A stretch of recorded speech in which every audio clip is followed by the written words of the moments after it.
Hello and welcome to the Unofficial Controller Podcast, your weekly gaming podcast, episode 178, Switch 2 Details Leak, with me, George, and this week joined by RGT, Switch 2, to my succumbing to my father's freshly cut birch switch. How's it going, RGT? That was a mouthful that I didn't think I would survive, but somehow even my lips wrapped around those words in not too bad way. That was very impressive. I'm very good, thank you, George. How are you? I'm very well, thank you. Rested. I do believe in the law of the show. I've been fighting a 4K legal debate. That's why me and Seb aren't on the same episodes, because he's brought the whole UCP into chaos. I now no longer own the show. It's owned by somebody else, 4K, Faceless Corporation. Well, all that to one side. I've had a great and relaxing holiday, so thank you to you and the guys for holding the show together. Hopefully the fans appreciate week in, week out. We give them a little bit of something, be it Bobby Solo, be it you, waxing lyrical about your hidden gems. Yeah, I tried. You and Seb. I think we've even had a Seb Solo show to this point, just to make sure that when you wake up for that working week, you've got at least one of us serenading you into submission through the means of some form of audio. Caressing your ears. Next week, I plan on detailing my, just basically telling everyone about my pet cat in my solo show. Looking forward to that. What's your next solo show going to be about, RGT? Oof, no idea. It won't be Hidden Gems because I've absolutely annihilated that last week, so that'll be something a bit different. Didn't you just? No stone left unturned in the Hidden Gem Anthology episode, which I thoroughly enjoyed. I also enjoyed listening to you and Seb debate if 2023 was the greatest year, is the greatest year in video games of all time. A bold statement, but well worth a listen to find out if that's true or no. Obviously, before we get too stuck into it, if you want to meet us in person, it's time to act, because Timeless Game Convention is this week, RGT. Give us the details, my friend. Right, Timeless Games Convention is on Wednesday, which is the 16th of August, at Bury Arcade Club in Greater Manchester. It's a one-day event. We will be there all day, and later on in the afternoon, you can even see our little faces on the stage doing a podcast panel. But, you know, this is, I believe, don't quote me on this, I believe it's Europe's biggest arcade club, 4 floors. Pay for your ticket for entry, and all the machines are free to play. They've got such a good lineup there with different people from the development side to journalists doing different expert panels to games competitions, you name it, that's there, all in the one day. So, but if you're going to go, get your tickets and act now, because there's not many left. So make sure you grab them. But yeah, if you want to come and say hi, that is, I'll say again, Bury Arcade Club, Greater Manchester, and that is Wednesday, the 16th of August. This Wednesday? I can't make it. Oh, you are making it. That's on your I'm at the Shropodists. Getting my hoof fixed. One of those statements isn't true, so I guess I'm at Timeless. Yes, you definitely are. You're under contract. Will they be able to come down and get some fresh UCP merch? Yeah. We've got, pop down and see us. We've got our usual flyers and that. It's more of a event where you can come and see us, have a chat about the show. If you've never heard of it, we can explain to you how mad we are. Touch us, smell us, taste us. Probably rather they didn't do that, but if you want it's on offer. Yeah. Anywho, so we'll be there for having a chat. If you like I say, you want to find out about the show. Why are you being awkward? I'm bringing cookies. Oh, well done. But I'm not sure I want to be smelt and tasted. The cookies are getting smelt and tasted. Oh, okay. You're standing behind with the UCP pinny on, handing out cookies. You're playing mom for the day. As always. But yeah, so yeah, pop along, come and see us, come and say hi. It's going to be a great event. We're really looking forward to it. So, well, the show now has structure because you give it You know, Oh, I don't know you about that. are the executive producer. You're in the background holding it all together, sorting out the merch, sorting out the events, sorting out the talent, sorting out me, wiping my bottom in the downstairs toilet after I've had a poo. All right, It's that about sort time of you stuff. learn now. To be fair, that's why I only buy the one ply. And remember, Because bring your Velcro trainers because I'm not going to keep tying your laces. yes, sir. With all that said and done, because I've got quite the dump for what you've been playing, because no one's seen me in quite the time. Okay, I'm like the Lord Lucan of the show. I think he famously disappeared. Probably actually some other crimes, but we'll just stick with the disappearing element. Yeah, probably best. Everybody's tuned in because they want to know what you've been playing, RGT. A bit of a mixed bag, actually. So I've been off work, so had some annual leave, so I've had a bit more time to play. I've given you annual leave. Well, Fur-K have. You don't have to anymore. Yeah, cut steep that, don't it? Cut steep. It's fine. It's fine.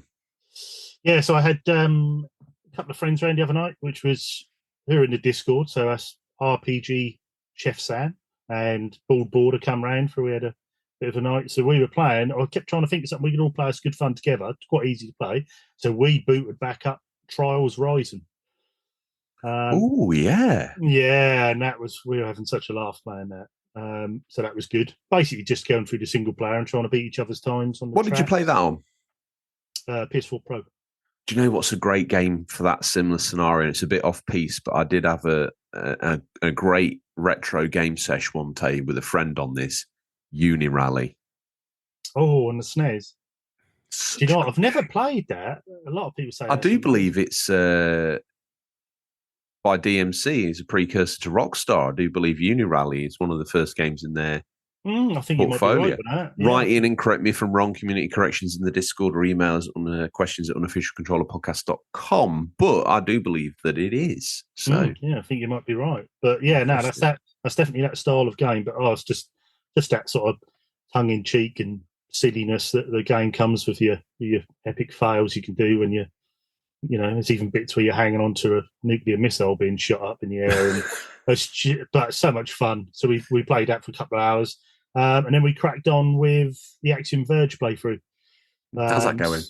Yeah, about 6 hours in at the moment. So I think we've done 4 or 5 maps, I believe. But just the longer we play that game, the better that gets, I think. The music on that game is phenomenal. That is so good, the music on that game. I even uploaded a screenshot and said, guess the game. Bobby was back within about 3 seconds. Axiom Verge. So if you played it, the Bobby, probably platinumed it. Bless him. But yeah, he knew that. But yeah, absolutely loving that. Like I say, I love the art style. Sometimes you find with these games, these as people, call them the old Metroidvanias, that they get a bit too much. We have to keep backtracking, but you don't seem to have too much of it in Axiom Verge. You always feel like you're progressing, which is nice. That's a good balance in the game. But I'd like to get that once we get round to playing it again. I would like to get that finished so we can start Axiom Verge 2, and then because we obviously that's on sitting there on PS Plus. So I'm looking forward to. It looks great, by the way. Does it? Have you played Axiom Verge 2? I think I've played, I don't know, maybe an hour of it. Okay. It's probably not exactly my cup of tea, but I was intrigued. And I went in. The first thing that blew me away was the graphical representation that they've gone with. It looked great. Obviously, Axiom Verge 1 is a little bit 8-bitty. 2 feels a bit 16-bitty. So it as soon as it loaded up, I was like, as a love letter, this is great. Well, I even went back I only played for like half an hour. I went back and played Super Metroid just for half an hour. And still, that game for the era that come out, the atmosphere that sets, it's just phenomenal for a 16-bit game. At the start, where you just get that echoey music and the rain coming down, and you go, superb. But anyway, and then also I've been back on SnowRunner, George. You see, I heard this on your solo show, and my ears pricked up. I was like, where was my 10-4 rubber ducky? I got nothing. You don't play PS5 anymore. I've been. We'll get to this. You don't play PS5 anymore. I've been playing SnowRunner too. Your allegiances have changed. Your PS5, PS3, PS4, they're all in the cupboard. Sadly, they're not. we'll hear about all this. But anyway, I've been playing SnowRunner. The only reason I got onto SnowRunner was because the season 10 came out, and I follow Game Riot on YouTube, and I was watching him doing his little sections of playing season 10, and I just thought, I want to be back in that world again. I want to play that game. Unfortunately, I couldn't use my previous save. That seems strange. Yeah, I had to do the PS5 version, so I started again, but I'm about 15, 16 hours. Are you sure there's not, if you loaded up the PS4 option, is there not an option to send that file to, normally when the games upgrade from PS4 to PS5 and they're not save transferable, there's a chance to push that save forward but then never bring it back again? I've had a few games where, but to actually move the save forward, you've got to load up and install the PS4 version, go into some submenu somewhere and say, push to this next gen version. Okay. Pick it up and carry it through. Yeah. Well, to be honest, I think I probably would have started again anyway. It's been a few years since I played it, so I'd start again. I still took over all my DLC bits and trucks and stuff, so it makes the first map a lot easier with you. What's that graphics patch look like compared to what obviously we were playing a boosted pro version on PS5 before? What's it like? Looks very good. I've not noticed a single frame drop, whereas I noticed a few people playing on the PC version were getting the odd stutter and frame drop. I haven't had one. It's silky smooth. Sometimes I've took a few screenshots. I'll have to pop them on the Discord, but there's a few when the sun's coming down or sun coming up. Graphics look phenomenal, and I'll still say this is a bit of a nerdy thing to say, but the water effects are still the best in any game, I think, than on SnowRunner. Just any of that deformable terrain on there just looks fantastic. Yeah, it looks really good. And also, what I will say is playing on a PS5 with a DualSense is phenomenal. So you've got your haptic feedbacks, you've got your gear changes come through your speaker on your controller. You get you can feel your automatic gearbox changing.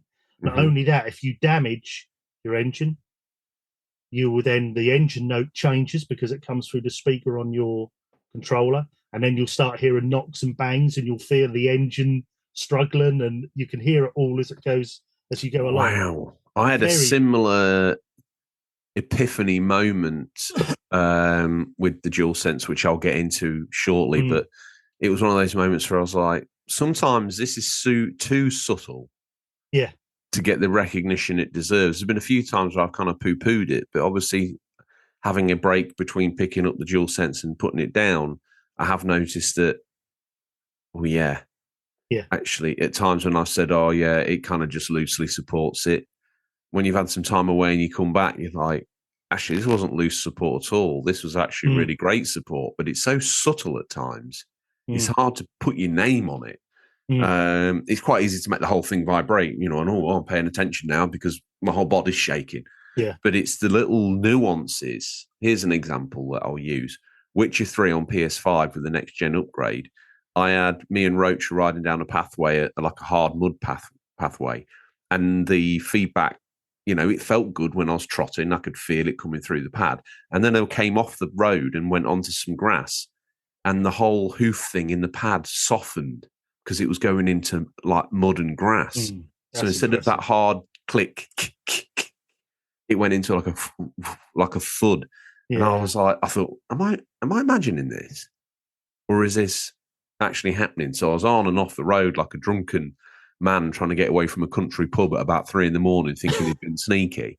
We don't condone that, by the way, but I'm sure it goes on. And this weaving, I was like, this is unbelievable. Yeah, there's some nice touches that sometimes I think you don't notice, from going from FIFA games where you get you score a goal and the sound of the ball hitting the net comes through the controller and the crowd cheering comes through the controller. That's lovely little touches like that. I think if you predominantly play PS5s, you get a bit used to. So unless you have a break and come back, you then realise that this is actually added in a lot more games than what you first realise, really. And to a higher level than you realise. Yes, yeah. So like I say, on SnowRunner, I really give my engine a big bash. I hit a tree stump, and the engine was really banging and clicking. And you could really feel it through the controller and hear it ticking through. So it was really nice because you had your sounds on your TV, but your engine sounds were all for your controller. Mumsy, fetch me Snow Runner. So, but yeah, I've put a few hours in that. Loving being back in that world. Even like the other day, I had to fix 3 downed pylons. I was in the Black River map, the first one, and you got 3 maps spawn off that you go through tunnels to.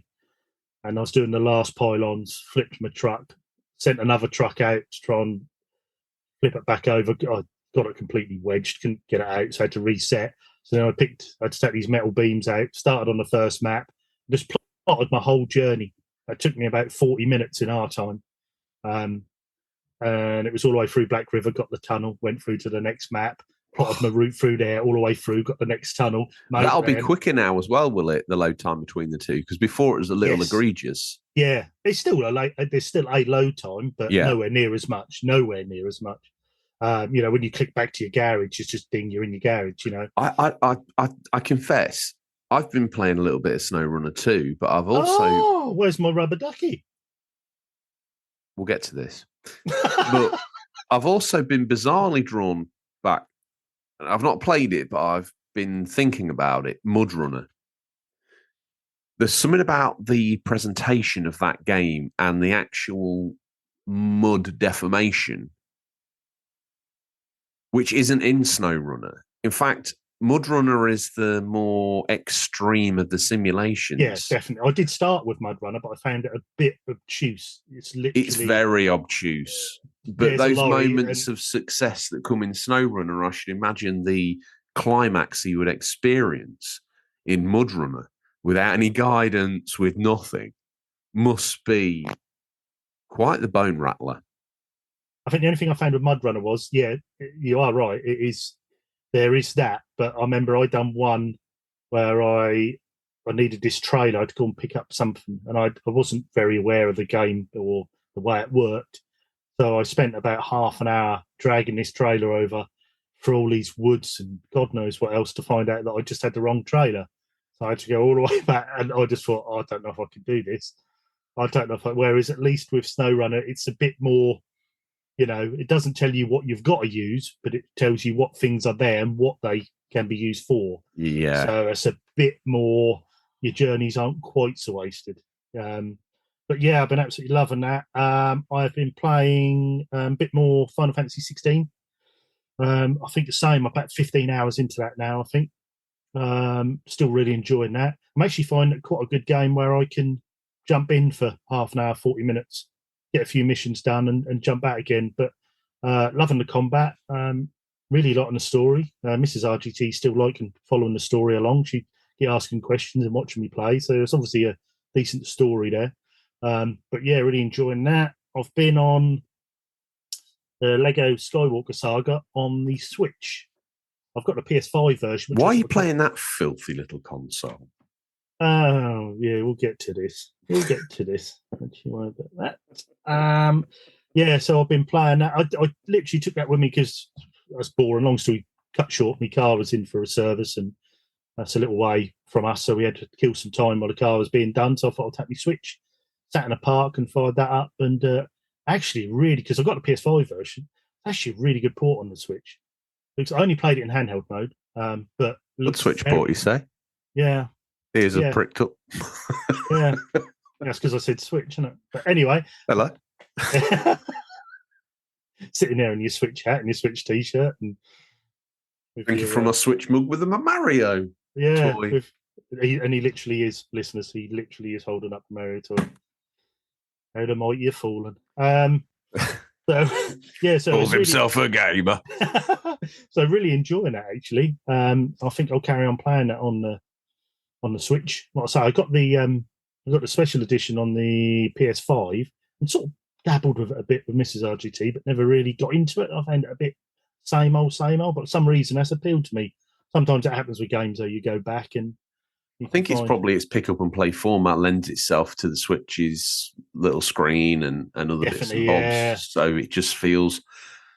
One thing I've noticed, and we won't get into this yet, but one thing I've noticed for the Switch is the lack of trophies and achievements actually almost liberates you to do what you want, when you want, where you want on the Switch. No bother. 100%. I put this in for 2 minutes, not really bothered if I get on with it or not. All of a sudden, all the pretense, all the pressure is removed, and you're just playing a game because you're playing a game. And there's a lot to be said for that. Obviously, our good friend Bobby, co-host, he obviously, if he puts a game in his PS5, he won't take it out on very rare exception unless he platinums it. And what you got to think is, wow, what a commitment. Because if you really aren't liking something, to drive yourself through that is miserable. We're on Switch, stick it in. I'm not feeling it right now. Take it out. No trophies, no shame, no achievements, no guilt. Yeah, definitely. Things like that on the Switch I do love. I mean, like I've only just done a little bit more of Tears of the Kingdom. Very close to endgame. And really must finish that. But that's the thing I liked about that and Breath of the Wild. You get your open map, and it's not filled with question marks. It's not filled with. There's nothing on the map. There won't be anything on the map. You'll have the odd pointer for your story mode, but other than that, it's up to you to go and find it. And that's what I love. It's so unique. But going to my last game, talking about filled maps, I'm playing Assassin's Creed 3. Okay. On the Wii U. I thought you were playing it on the Switch. No, Wii U. I was just pottering doing some stuff in the shed. And that's why I put on the Discord, what's it like? Because I was thinking one of my favourite games actually would be cool to have it on the Switch. But you're not the man to ask. No, I haven't played it on the Switch. Playing on the Wii U. Decent port, looks good. Graphics are good. Controls are dated, to be honest. I mean, your button combination is not what you'd expect for your buttons to be, if you know what I mean. Your attack buttons, completely different to what you'd normally expect. But I'm getting used to controls. But I quite like the story, actually. It's really good. I'm only about 2 or 3 hours in, and it doesn't really, apart from who are you playing as at the moment? Who's the character? Oh, I can't remember his name. That's the character you start with, where you go over on the ship. And then that feels great, though, doesn't it? Yeah, and he's, apart from your sort of parkour and across the roofs, other than that, doesn't really feel very Assassin's Creedy so far. No, that's what I really enjoyed about it. Yeah, which is quite surprised me, because I've had it for ages. I mean, that game's cheap as anything on the Wii U, and I've had it for ages, and I wanted to play the Wii U because I do like the system, and I thought, I'm going to give this a go. I had a bit of time to kill in the shed and sat there and started, really enjoyed it. So I definitely want to play more of that this week. Well, that'll be after we get back from Timeless now, I would imagine. Bring it with you. Now it'll be switches on the ready, I reckon.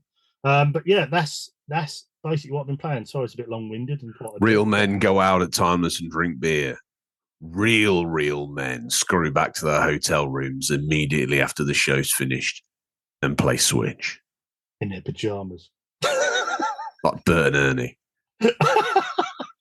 Yeah. Super Mario pajamas. Silk Mario onesies. And a Luigi cravat. Oh, wow. That would actually be well cool. Oh, no. Look at eBay. So anyway, what have you been playing, George? Oh, hold up. Now, obviously, I think before I departed on my round-the-show defence against the 4K Corporation worldwide tour, all that sort of good stuff. And thank you to you guys for keeping the show alive while I had a little bit of holiday. I obviously got a Switch from Adam the Artist. I treated it to a new set of Joy-Cons. It's a Mark 1 Switch. Not that I've had any issue with that, but I got a glass screen protector for it. Changes the way you interact with it, because the screen's a little bit flexible on the OG Switch, if you don't mind me saying. It feels fragile, but the glass screen protector, game changer, and gives the screen a little bit more of a look to it as well, I think. I might be wrong. Maybe I've read too much of this screen protector's blurb, but definitely feel like it changes it. And I've been playing predominantly Witcher 3. Now, the good news is I've also been playing Witcher 3 on the PS5 and can seamlessly switch between the two with the GOG account. So you're playing it on PS5 with the DualSense haptics that we've talked about. I was going to save that for here. Or and all the nice graphics, admittedly switching to the Switch on a big screen. Hang on. Where's the real George? Who's this imposter here? Real George just Real George didn't play Switch, and you know, why would you play Switch with a real downgraded port on the Switch and Witcher 3? You'd play it on a normal system. Why would you ever want to play it on the Switch? That's what because real I can George carry on when I'm away instead of like having to play. Oh. Instead of having to play like Assassin's Creed Liberation on the Vita, which probably and pretending it's Witcher, I'm actually continuing my save between games. I'm also able to play MLB 23 on the PS5, click Save Cloud, pick up the Switch, carry on playing. I can literally now pitch for the Cardinals anywhere, on the toilet, wow, in bed, on You've the job. changed. You've changed. You are an advocate for the handheld now. Wow. I'm an advocate for gaming. But if you PS5's want crying, PS4 Pro. Thing is, PS5 is actually getting more love because, like, I'm playing. Let's say I'm like just somewhere handheld playing, and I get to a big moment. I'm like, okay, fine, save. Switch goes down. PS5. I'm in crook back bog or whatever it is. I had to be careful there because it nearly went into swears, but crook back bog. Steady fella. Any tractor down crook to the crones of Crookback Bog. Witcher 3 with a next gen update on it, by the way, is awesome. I love the previously ons whenever you pick it up on whatever format you're playing.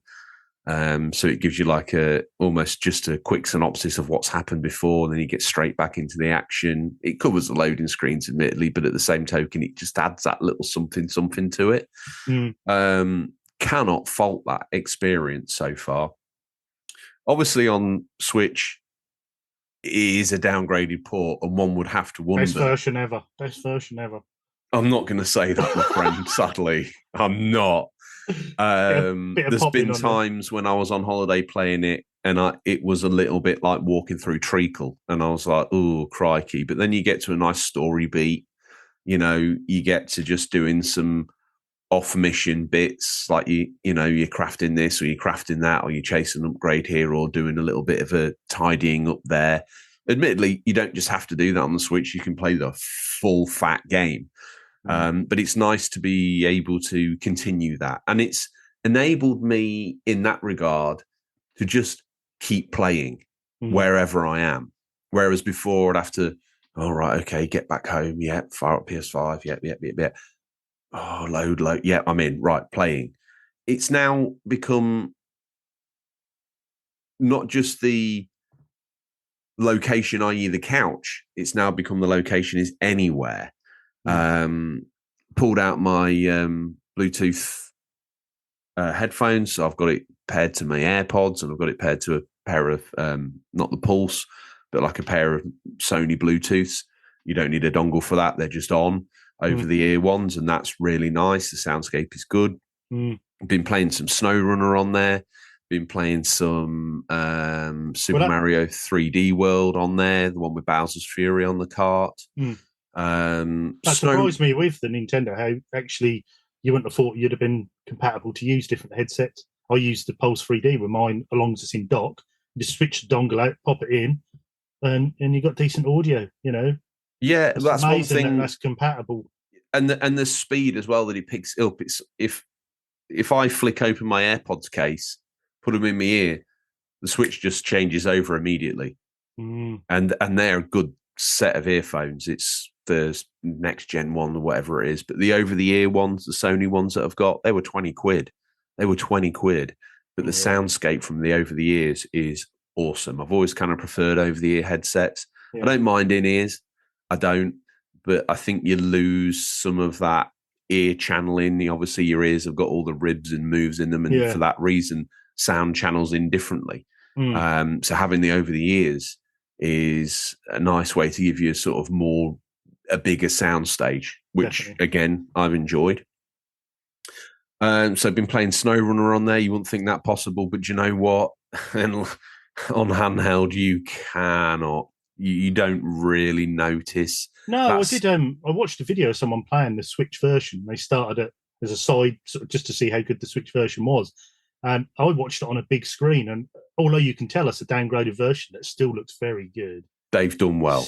Yeah, it still They looks have very done good. well. Yeah. I'm trying to think what else I'm playing on there. So Mario 3D World. I've got a load of games that I've bought in sales and stuff that, ready to go. Like I've packed the holster, if you know what I mean. And I'm looking back on reporting back on a few of those games. All that to one side, like I say, I'll probably do an episode on one of those classic YouTube clickbait episodes, like why owning a Switch in 2023 is a great idea, or something like that. I might crack a solo show out along those routes and just tell people the things that I've done to make the experience as good as I can make it in 2023. Wow. Yeah. It's a multi-format show. I never thought I'd have you as an advocate of the Switch. Like I say, I've always had one kicking around, but it's the family machine. So I've never really picked it up and thought I'm going to invest time into this, because I didn't want to get too carried away with it because, okay, have it back, bloody hell. But now owning one, thanks to Adam the Artist, rather generous offer on our Discord. So if you want to grab yourself a deal, get on the Discord because they're real, friend, and the community is there to help people. Oh, there's films and DVDs and games all coming out of the yin yang. Yeah, going all over the country, swapping and that. Brilliant. So I have had a nice experience of that. PS5, Anno 1800. I came close to deleting it the other day. It is like the most addictive game to me. It's so dangerous. How many hours are you putting out in?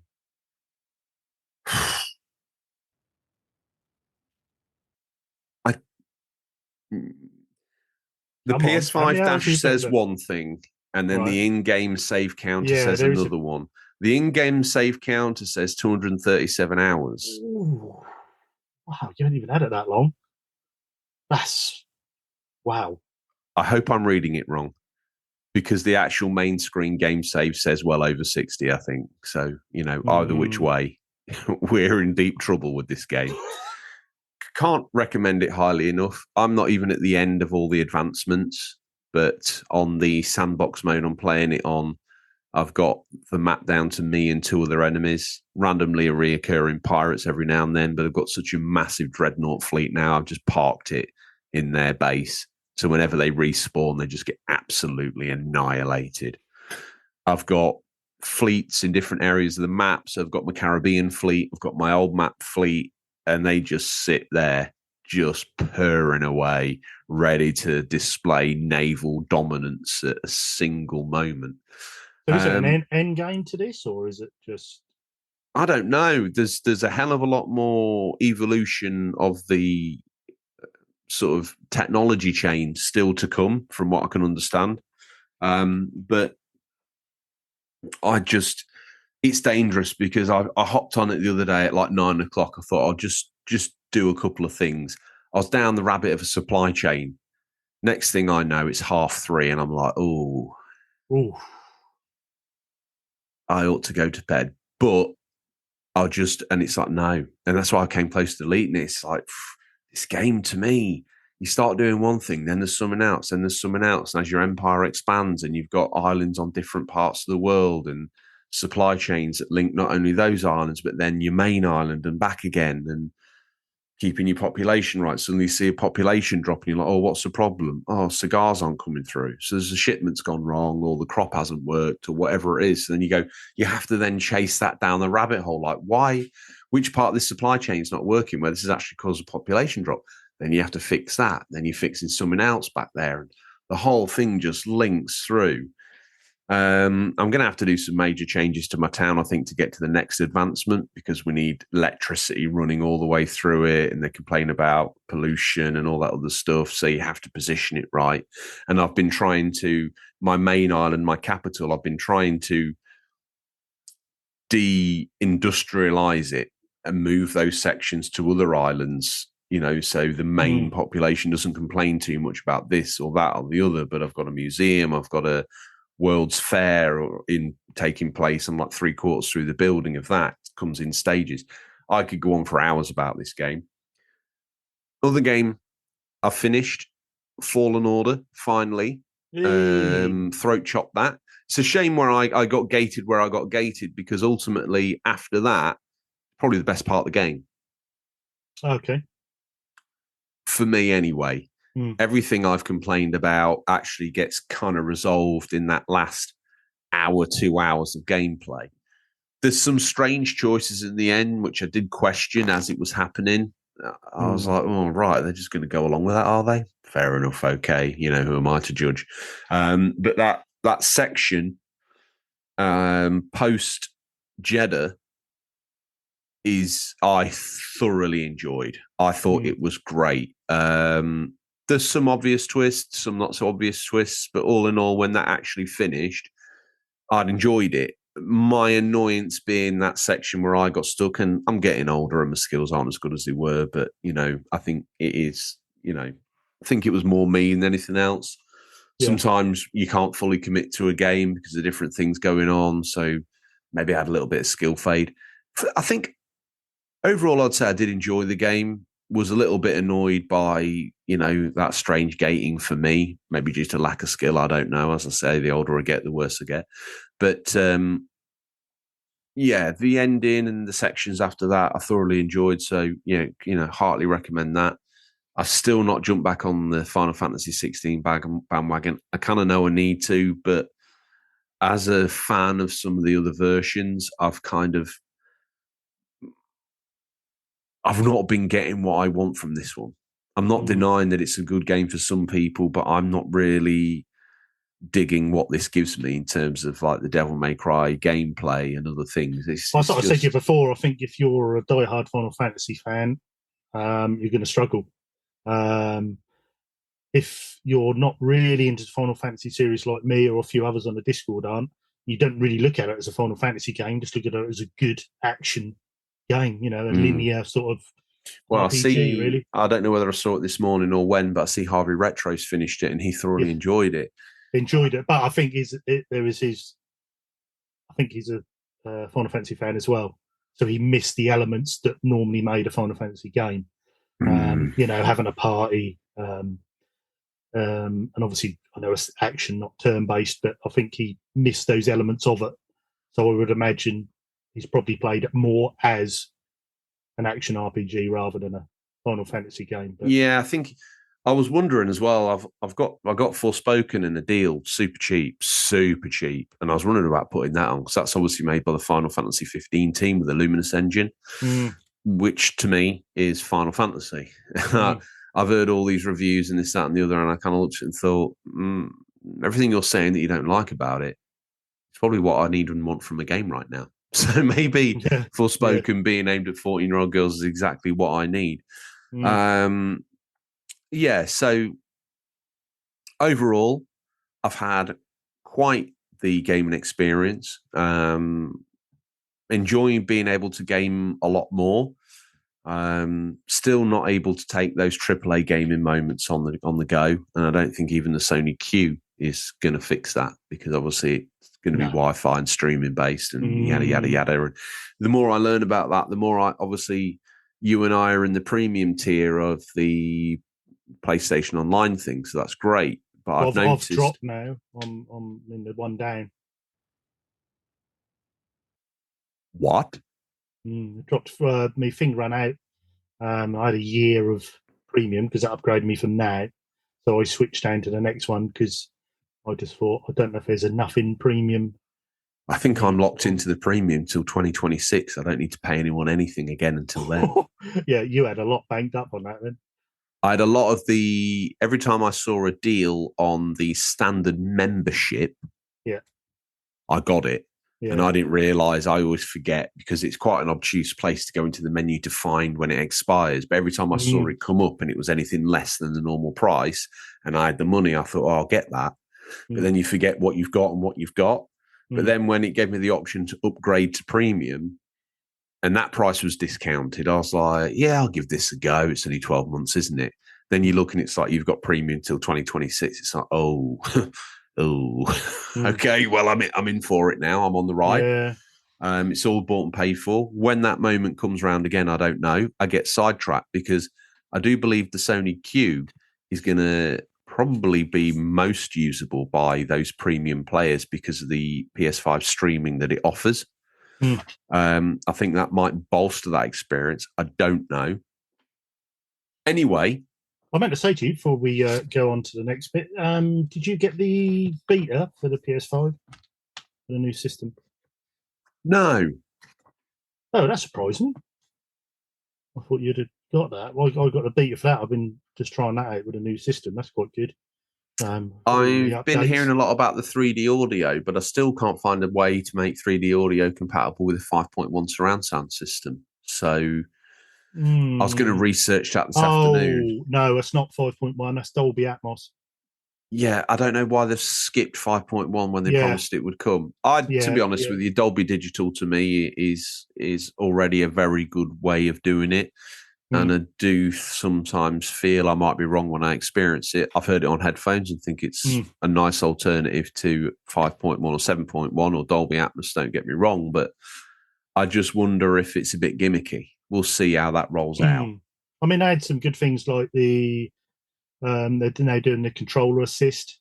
So you can actually log 2 controllers into the one player. So if you're I've seen that small kid, you can help. That's quite good. And I think it's ready for that new special controller got coming out. I can't remember what they called it now. Is it the assisted controller? I think. I think it's called the assisted controller. So you can have a controller connected to that. They now got haptics on the menu, so you can have haptic feedback. Just a little touch. You've got the you can turn the beep off. You don't get caught playing sneaking down and playing your PlayStation in the middle of the night. So you can. I like the beep. I suppose as an adult with my own place, the beep's just like a gaming time. But if I was a kid crawling around on my belly wanting to play Fortnite at 3, that's like a beep. Oh, I'm playing PlayStation. But I think the only other one that I saw that I thought was quite good, not that it really appeals to many people now, is you can put an 8 terabyte SSD in. But an 8 terabyte is about 900 quid or dollars, so to speak. So I don't think anyone will be putting an 8 terabyte in. Over the last 6 months, I've been toying with upgrading the storage. And then with the way I play a game, delete a game, put a game on. And I have got some stuff that sits on there all the time. Spider-Man Remastered, MLB, big chunky games, really. Yeah. But always got space for 1 or 2 more AAA games on top of that. Never been an issue. No, and I think also, the only reason the PS4, why I'd upgrade, it's not a chore. It's not a chore now. You can ping in there, delete them in seconds. Yeah. It's so easy. I've never upgraded my storage. I've got standard storage. Never had an issue. I think the only reason I'd upgrade is laziness or flex. Yeah. Right? Yeah. And no one's really interested in me flexing because what does that actually mean to anyone? Nothing. So, what do I gain from it? Maybe if games start to be a bit chunkier and as the generation continues, one has to wonder based on timelines. We're ever halfway through. Yeah, I know. It's crazy, isn't it? Show me a PS5 game, please. Give me a PS5 game.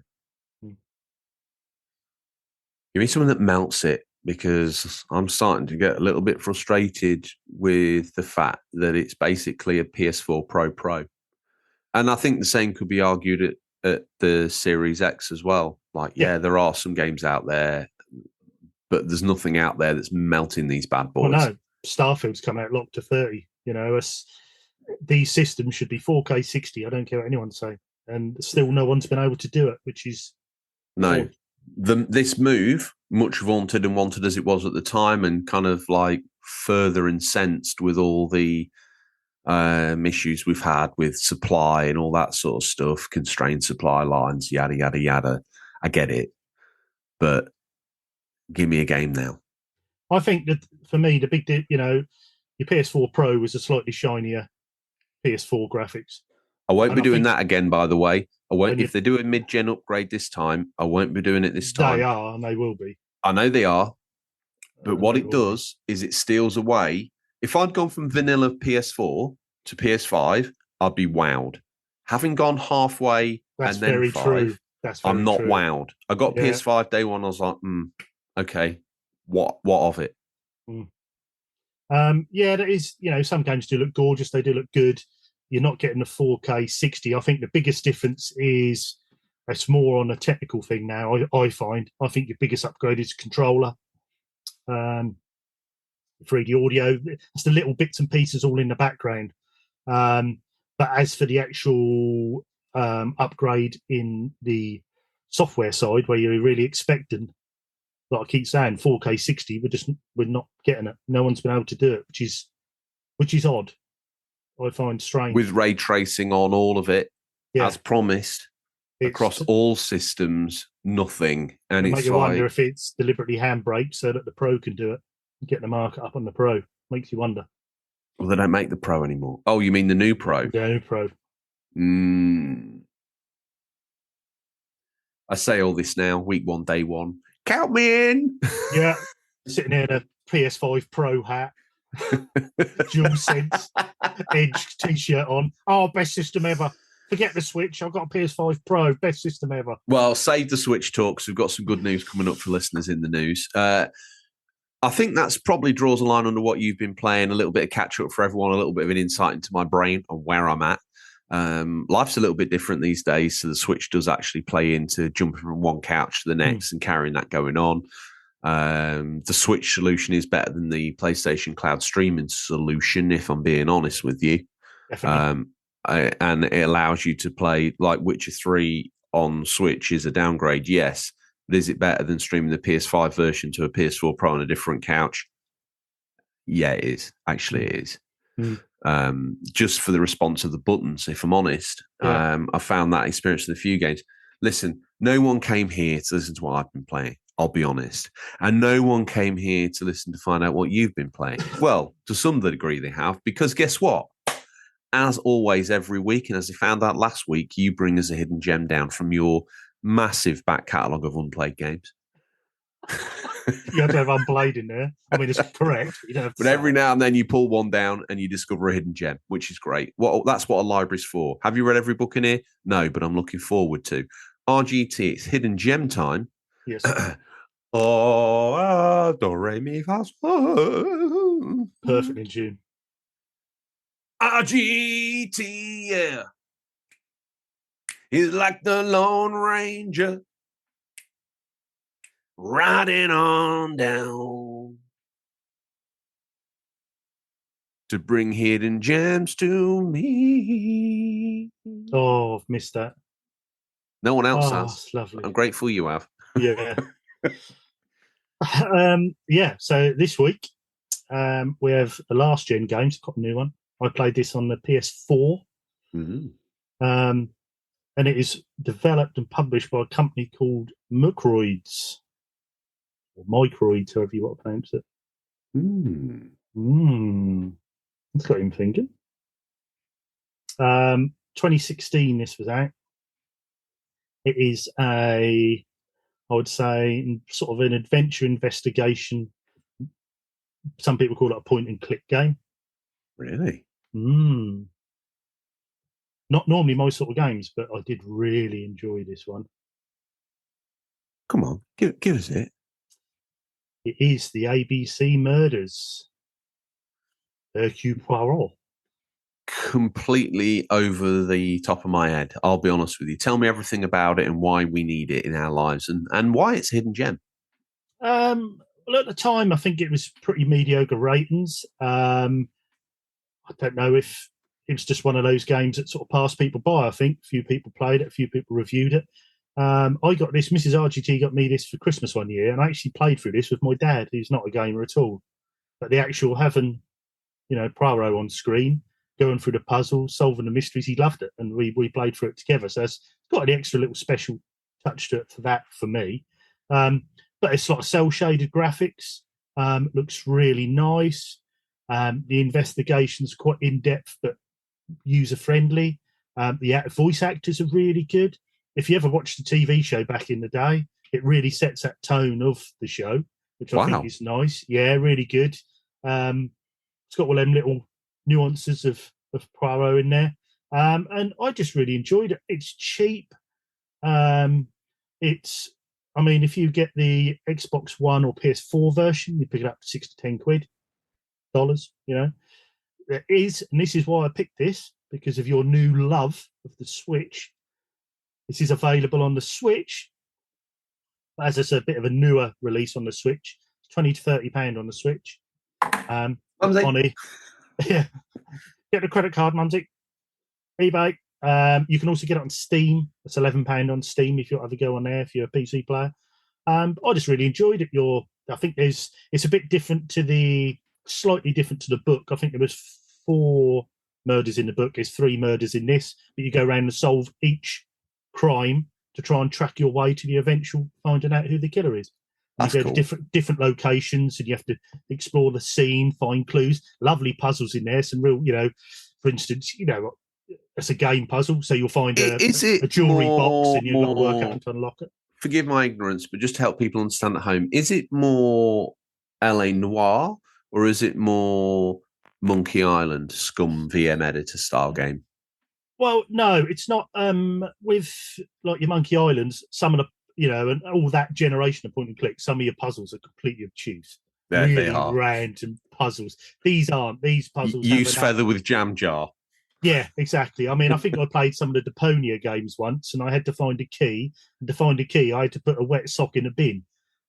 And there was no logic to doing that. But this has a lot more logic to it. But it's more puzzles where, like, for instance, if you need to get into a jewelry box to find some evidence, you'll have one of them puzzles where you got to spin the locks around and match them all up to get into the box. So it's a little bit more like Monkey Island meets Professor Layton. Yeah, maybe. Yeah, I'd say sort of cross between sort of Professor Layton and LA Noire. Obviously, not quite so hardcore as LA Noire is in the crime scenes, and obviously it's the cel shaded graphics, but it's got that investigating the scene very much like LA Noire. And if you're in a manor house, you'll go into different rooms, try and find clues in those rooms, and keep looking around, finding puzzles, and then you have to try and put it all together to see who you think that is to lead you on to the next place. Yeah. Very enjoyable, and like I say, for the money. Cheap, good. It's a bit more expensive on the Switch, but perfect for the Switch. That game I bet that plays a treat on there. I reckon that's really good. Googling it. Stay with us. We'll be right back. Do you like video games, podcasts, and reminiscing? I'm actor, video game writer, and total sweetie pie Connor Savage McCabe, and on each episode of Call Me By Your Game, I sit down with a guest for an intimate look at a special game from their past. Did you and your dad beat Spyro the Dragon over the holidays? Or was Halo 4 the one thing that united your roommates during your senior year of college? Stories like these are what Call Me By Your Game is about.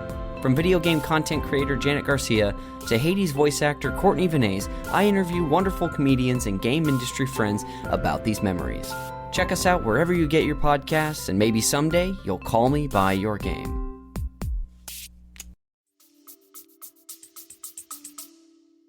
I was trying to wake my mouse up so I could move the news on screen. I thought you were on eBay. Yeah, bought it. Yeah, love Switch. On there. It's on the Switch. Got it. Already Special bought edition. It's got a figure of Pyro. No, so yeah, that's ABC Murders. There was a version come out a few years previous on the DS. I haven't played that. I have got it. I haven't played it. I don't know if that's completely different or whether it's just a real toned down version. I'm not quite sure, but there is an ABC Murders on the DS. If you played that, let me know. Join the Discord and drop us a line in there and let me know if you've played that and whether it's similar. But yeah, so yeah, give it a go. That's ABC Murders. I might look that out, actually. Sounds like a nice couch co-op game. Oh, Thank you as always for the hidden gem that you bring us. That'll be on the Discord within the next 2 hours, updated with graphics, the write up, the whole bag of tricks. Thank you. Listen, it's what you committed to 4K. I've got your contractual demands that they've put in place now. You sign a deal with the devil. My contract's changed, so if you need to find the details to speak to my agent, I'll email you his email address. Barry, come lightly. Okay. I'll put the rider request in. What the? This is what happens, isn't it? I keep doing the show week in, week out, drag it forward, and everyone who comes on the show, Tom, you, Seb. Well, Tom was just giving me some advice, you see, so he's just... he's your agent, is he? Brilliant. Yeah. Okay. Well, everyone gets delusions of grandeur, and then where will I be in 12 months' time? Goodness knows. Selling the PA, silver. Hoping for a PA. Probably just got chat a GPT working on the Switch, and that's my PA. Talking of the Switch, talking of all this news, talking of like my newfound love for all things portable. I don't think it's newfound, to be honest with you, but it's certainly been a revelation to me and my gaming world. It's time for the news. We scour the very darkest region of the internet to bring you the latest stories. First up, as we promised, we name a show after something, and then we give you something. It's not just clickbait. Well, it kind of is, but you know what? I wonder what this is about. Biggest news in gaming. It's time to. No, this is worth talking about because there's some things in here I want to talk to you about whether it's the right thing or the wrong thing, and whether this could kill them or not.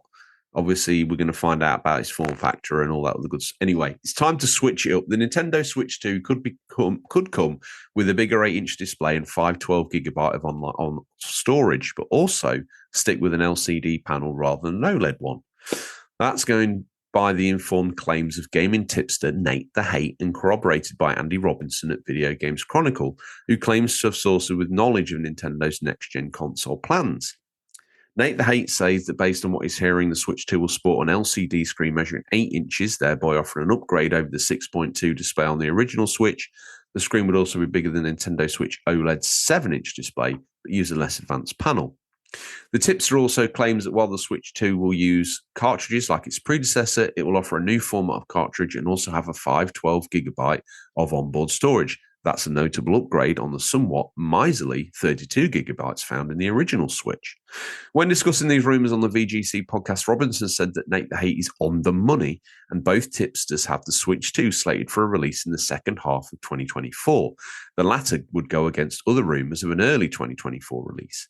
Now, I've heard another rumour that the reason why it's second half is because they are building stockpiles, because they want this to be available everywhere, all of the time, 24/7, from day one, without any interruptions in supply. Concrete details on the Switch 2 is indeed called that. If it is, are somewhat thin on the ground. I'm hoping for Super Switch, if I'm honest with you, because that would be a pretty cool nod. But probably not the step up that people are hoping for. It might get confusing for parents. Nintendo is famously tight-lipped about its hardware plans, but with the original Switch having passed its 6th birthday earlier this year, there's a strong argument for a more powerful and capable successor, especially as 4K TVs are more prolific than they were in 2017. From my perspective, an LCD Switch for the next generation Switch would be disappointing, as when comparing an LCD to its OLED sibling, the latter offers a dramatically more impressive display in terms of colour and contrast. Equally, Nintendo could use an LCD panel to offer a speedy refresh rate without raising the price of the Switch 2. As it stands, the Switch 2 simply exists as a collection of rumours, some more weighty than others, but I'd be surprised if we didn't see a Nintendo console next year, or at least get an idea of the company's console roadmap.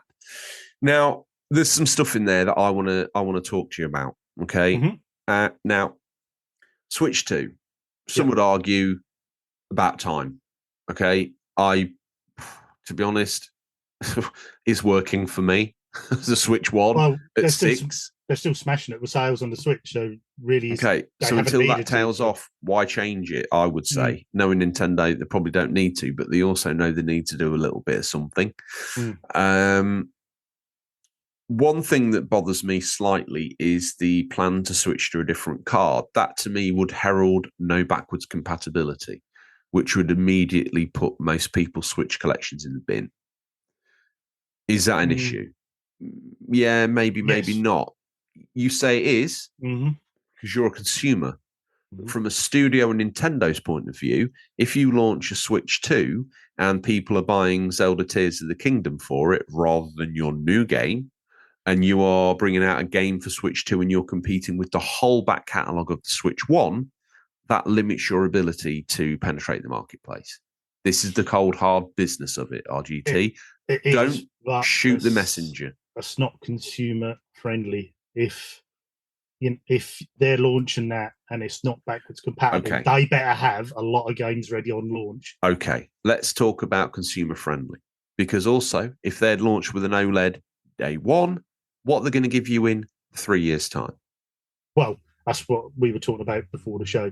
They're launching with an LCD, so you'll get a Switch 2 OLED with the upgrade screen.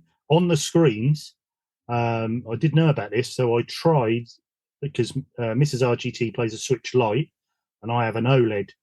So we were both playing out in a park, and I put them side by side. Outside, you can barely notice a difference on the screens. Inside, it's night and day. Now the Switch Lite, I don't know if you know, you have slightly dimmer display on the original Switch. The Switch Lite is almost certain models have a yellow sort of hue to them on the screen. Then the OLED is obviously just a bright OLED. Now indoors, they're night and day difference. But if you're indoors, I would imagine you'd probably be on the dock. So yeah. Outside, it's quite hard to see the difference between, apart from the screen size, the actual brightness doesn't stand out as much as what you think it would. So that's probably why, that's the two reasons. I think that, and they'll launch a Switch 2 OLED after 3 years. Also, price. They can't come out the gates with a mega expensive console. So they need to write down the internals before they can put an OLED in it and charge it almost the same price as this will launch for.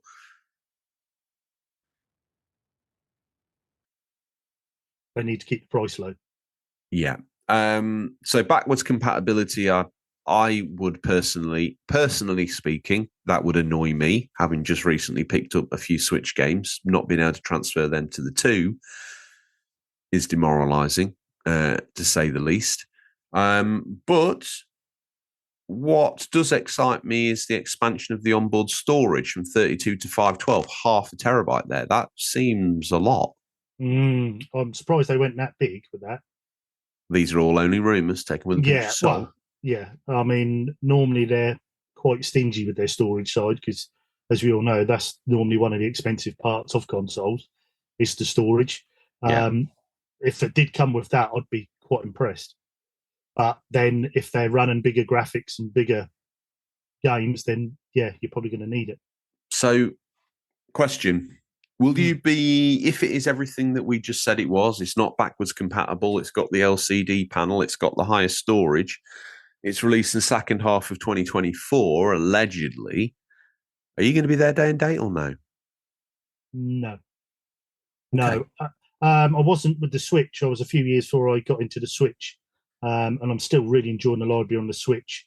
I started with the Switch Lite, which obviously Mrs. RGT's got now. I'm now on the OLED. And I absolutely love the OLED.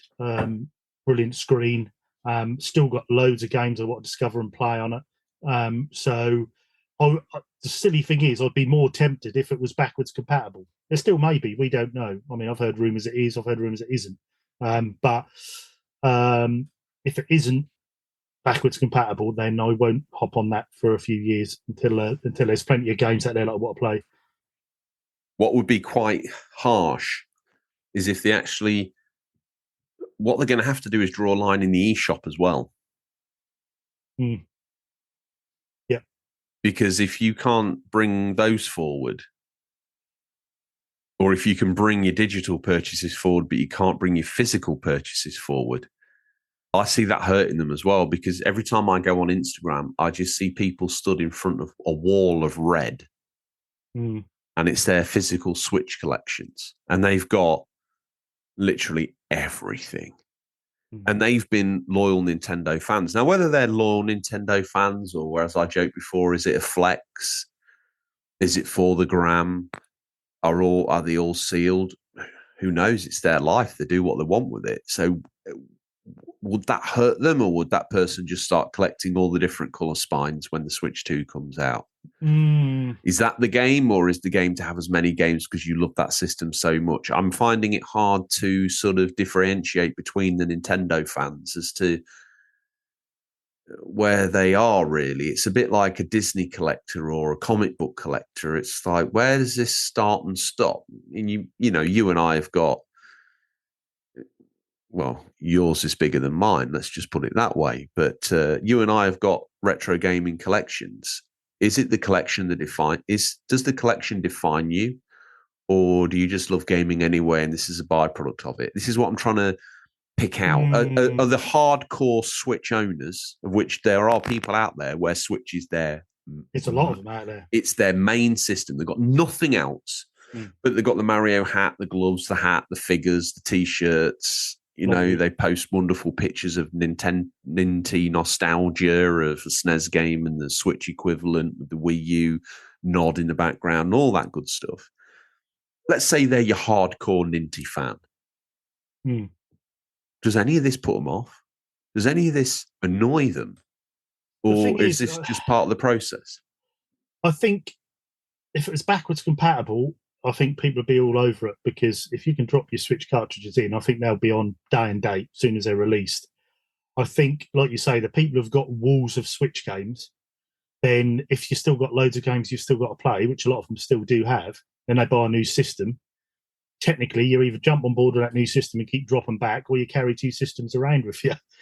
So it's a weird one. And, if you go to Nintendo's recent history, it's sort of one success, one drop, one success, one drop. They seem to be, so they need to get this. I think this is one of their most important consoles. They need to get this right. They need to keep momentum going. And if they just get those little bits, whether backwards compatibility is right or not. What about 4K? What about 4K? Does that matter to the Switch? Because I'll tell you one thing, right? Witcher 3 on the Switch on a 4K screen at 1080p looks very blurry, right? But it doesn't stop the enjoyment of the game. But if a Switch 2 doesn't support 4K, either natively on its own panel or through a dock, is that an issue?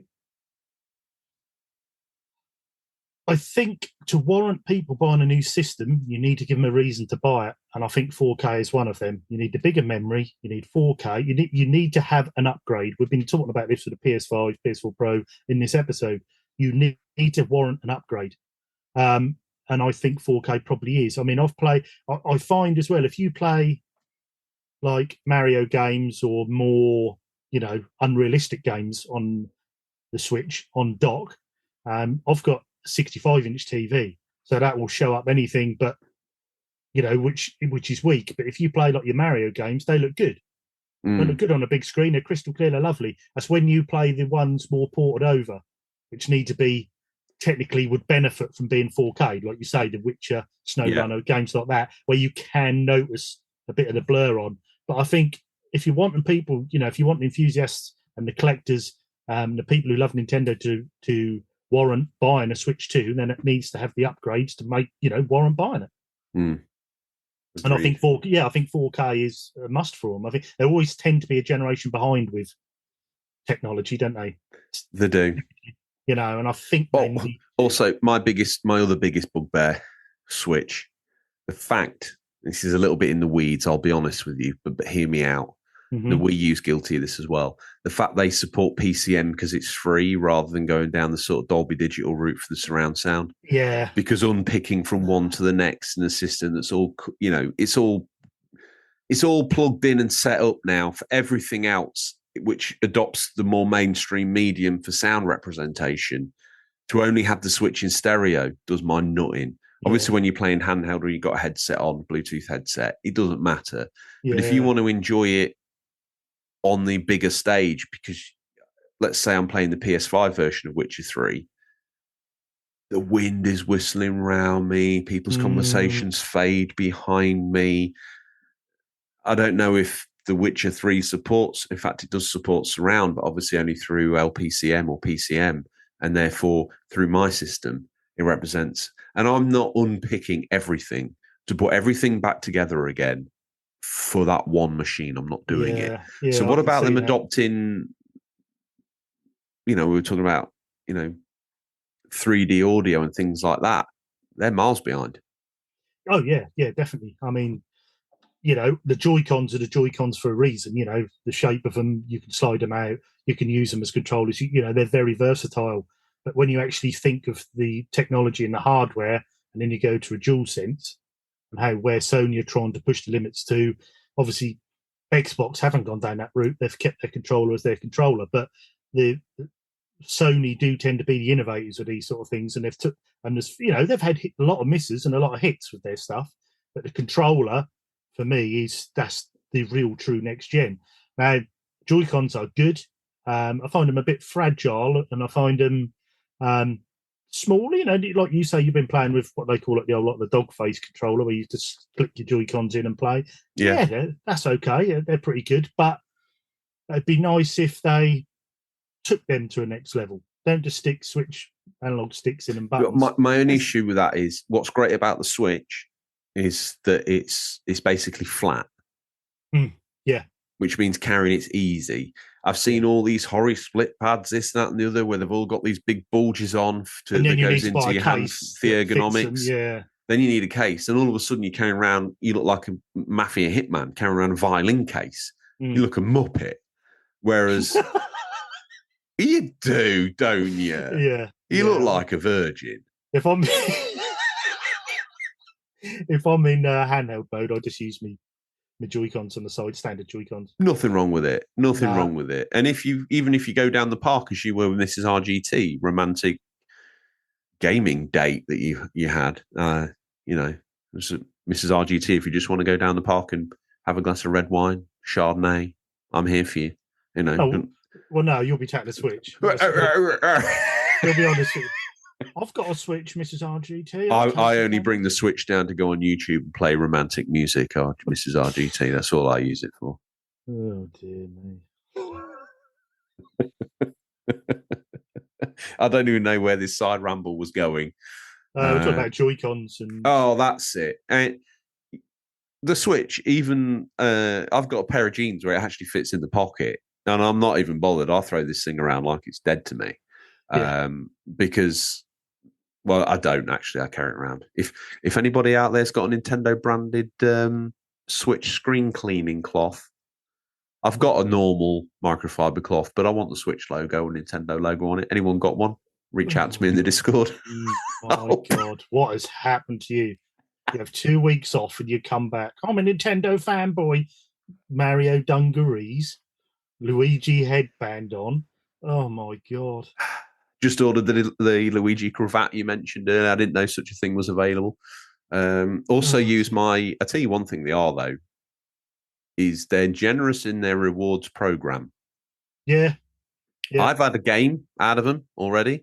And I've also recently bought the Super Mario World tote bag with the random tap points they give you for the store for just doing nothing. Yeah, the amount of times I've added, it's not very often I buy a digital one, but when I do, I just stack the points on. I think there's some games I've got, like you've done, £2-3 when they're game changing. Yeah, now, admittedly, it'd be disingenuous to say that I haven't had similar experience with the PlayStation points through the Stars program. Yeah. But the return on investment is a lot higher on Nintendo. I think it's just nice having that little. Yeah, it's nice having that little My Nintendo store where you can go on and don't forget those physical purchases give you points too. Yeah. And that's for a man like yourself. You've now got a tat shop where you can get your new love of Nintendo Switch and load your residence up with Mario tat everywhere, Princess Peach posters. Mate, I've even been playing Mario Run, Mario Animal Crossing Mobile, and oh God, what is happening? Fire Emblem, just to get the points up, so I've got more to spend in that tats. Listen, it's free. So after this show, I'll be giving you a ring. We need a bit of a chat about this. Getting out of control.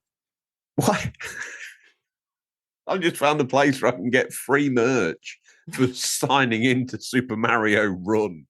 I'm banning you from saying the word tat for the rest of your life because you are the master of Nintendo tat. I got a tote bag, RGT. I got a tote bag. Anyone got any spare Mario tote bags? Hit me up. Oh God! Right, should we move on next bit? Ninty merch, mainly Switch accessories. I want the screen cleaning cloth. Merch, screen cleaning cloth. Why don't they have that on the shop? I've got a screen cleaning cloth. Nintendo. Branded. Yeah. Sparesies? Might have a second one, yeah. Bring it timeless. Well, I don't know if I want to add fuel to the fire, to be honest. You'll have it framed. And it's me, Giorgio! Oh, God. Anyway, should we move on? Basically, it's a really weird way of playing Witcher 3. It's like the only game I'm really playing. That's like playing The Witcher 3 after you've had 8 pints. 12. Yeah, and no contacts in. Having been poked in the eye with a solid dog poo.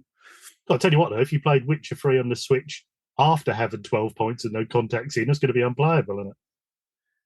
I tell you what, when you do play it on PS5, though, it's like, oh, crikey. Although it's not next gen, they call it a next gen patch, underneath it, it's an old game creaking along. But there's times where you're going through a wood and the sun comes through and there's a little bit of mist and there's a little bit of particle effect. There's some leaves wafting by. There's the dual sense as well. And you're like, this is good. The only slight disconnect for me for Witcher 3 is the music seems to be overly loud at all moments, especially in cutscenes. Can you not turn it down? Or? I've tried adjusting the mix a little bit and I'm getting there. But it also screams of booth recorded audio as well. I suppose that game is quite old now, isn't it? When was that out? 2015? Yeah. And for that reason, the sound of the character doesn't match with the sound of the environment per se. And they are very much sort of booth and solo performances. The performances are great, don't get me wrong. I've bought into the characters and the people, and I think, yes, this is great. But there's times where I'm thinking, and hear me out here, especially listeners at home, on a Sony AAA game where it's motion capped and the performance captures happened, their cutscenes and their interaction moments are sublime.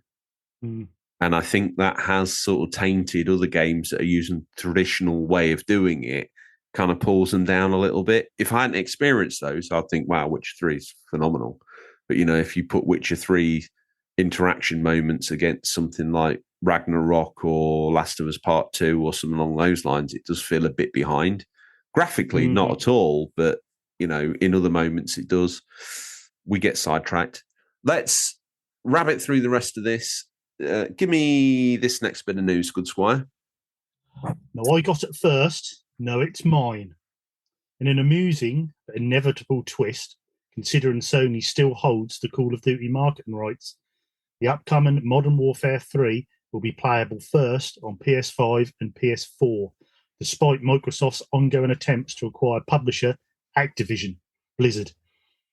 By the time the title launches later this year, many are expecting the ink to be dry on the multi-billion-dollar burnout, but that won't stop PlayStation owners from being able to play the latest title's public beta 5 days earlier than anyone else. Obviously, we're talking about a minuscule perk in the grand scheme of things here, but we're in a long way from the days the DLC used to be a month early on Xbox 360. But it's an amusing anecdote considering the continuing courtroom chaos this acquisition has caused. The news comes courtesy of removed YouTube video from PlayStation's Arabic account, but it's hard to imagine it's not accurate. Sony, who signed a 10-year contract to keep Call of Duty on its consoles, should the aforementioned acquisition go ahead, will presumably be satisfied it still has marketing dibs on this year's game. I mean, so Sony were thinking that day, weren't they? They didn't know this was going to happen, but they signed that exclusivity deal, which kind of makes this even more complicated. Microsoft are trying to buy it. Sony have still got the rights to it, and it's still the place where you get it first and most, and blah blah blah, and all that other stuff that they like to for the gamers sort of drivel. I just found this ironic, if I'm honest with you, and thought I'd bring it in because I don't think we're going to cover the full story anymore because it still rumbles on. It's been approved here. It's been approved there. It's been blocked here. It looks like it's going to go through. It's been a painful process and expensive, and one that's probably cost Microsoft's pocket hard. Maybe that was Sony's plan. Instead of just the $7 billion you paid for it, we're going to make sure that you get an extra, $300 million of court costs just to see this through, and all the different fees you've got to pay to entertain all these different monopoly councils in all these different countries, regions, and territories. By the time you've come out the thick end of this, we've wounded you. Yeah. Whether you could wound Microsoft financially, one has to wonder. But a multi-billion-dollar buyout is not the sort of stuff a business normally finds down the back of the sofa.